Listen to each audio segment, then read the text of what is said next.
Welcome back to 1834. Bourdonnais is winning 4 games to 2 and he only needs to win 1 more to take this 6th match, whereas McDonnell needs to win 3 in a row now, so he's really up against it.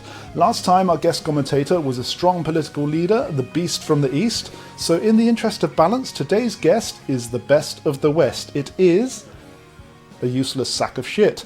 McDonnell has the white pieces for only the 2nd time in this match, and there may be a very good reason for that, but I will explain more in a later video. For now, let's begin.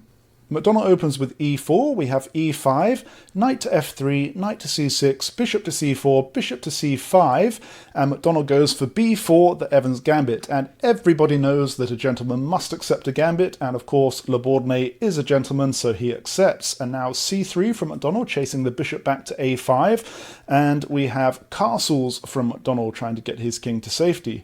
Now from this point, usually we have a d6, d4, and then captures with a pawn exchange here, and then the bishop back to b6, but this time we have a change of order. Bourdonnais goes for bishop to b6 first, but then we do the d4 exchange in the center and d6 regardless, so the outcome is the same. We have h3 from McDonnell, and this position was last reached in game number 4, and we usually see h6 straight after, but this time again Bourdonnais switches it up and goes for knight to f6 early here.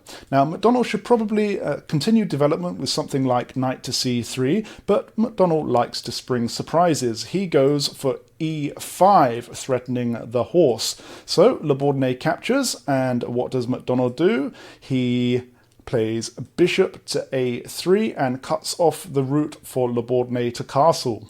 Bourdonnais should probably continue his development with something like bishop to e3, but he spotted that this pawn only has 2 defenders, whereas Bourdonnais has, I don't know how many, but it's a lot. So Bourdonnais decides to capture the pawn, which also attacks the rook. But what is that sound that I hear? It's McDonnell entering beast mode. Let's go. He plays bishop to b3 and lines up against this pawn. So now, if Bourdonnais captures the rook, the bishop's coming in with check, and both these bishops and the queen are slicing up through here. So the king only has 1 square to go to. Should he go here, the queen is coming into e6, and it's just checkmate straight away. So Bourdonnais does not go for the rook. He spots this, and he brings the queen up to d7 to defend the f7 square. McDonnell could take out the bishop now and save his rook, but instead he decides to bring the knight up to g5 and pile on the pressure on this weak pawn. So Bourdonnais doesn't have time to capture the rook. He has to add another defender to this, and he decides to bring back his knight to the back rank to help out. McDonnell simply continues development, bringing his 2nd knight up to block the path of the bishop, so he's now saved his rook. Very nicely done. Bourdonnais brings up his pawn to add another defender to this bishop. From here, Bourdonnais needs to be very wary of McDonnell playing bishop to b5 and pinning the queen. For now, he's okay because this knight is able to jump in the way of the pin, so the knight remaining here is very important.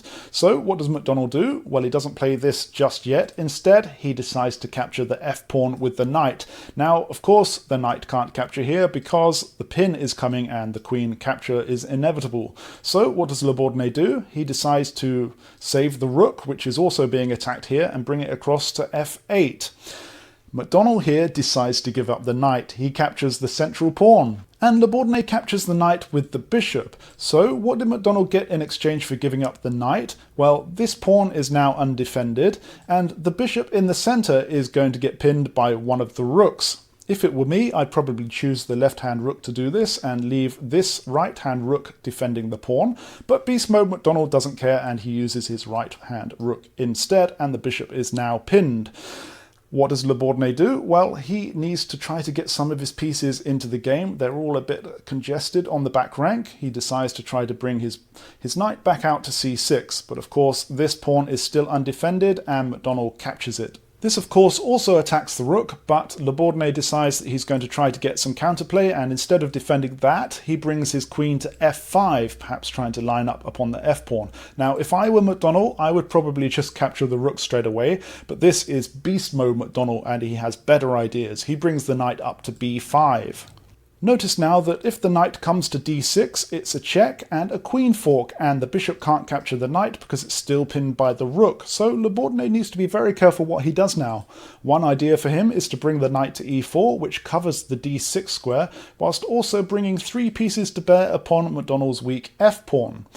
And if Le Bourdonnais is lucky, this will lead to a massive exchange fest. For example, queen to e3, and then the queen captures the pawn with check, queen captures, knight captures, bishop captures, rook captures, king captures, and now Le Bourdonnais can break the pin of the bishop. And McDonnell's probably not going to capture this because it's just going to be a rook for a bishop.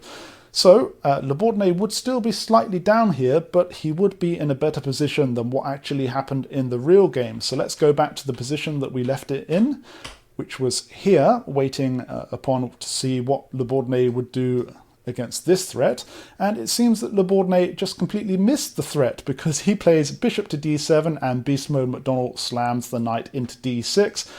The fork is on, the bishop can't capture, the rook is pinning it, and Le Bourdonnais swore very loudly in French and perhaps even in English. He's probably picked up a few useful phrases during his stay in London by now, and he resigned the game. So well done, McDonnell.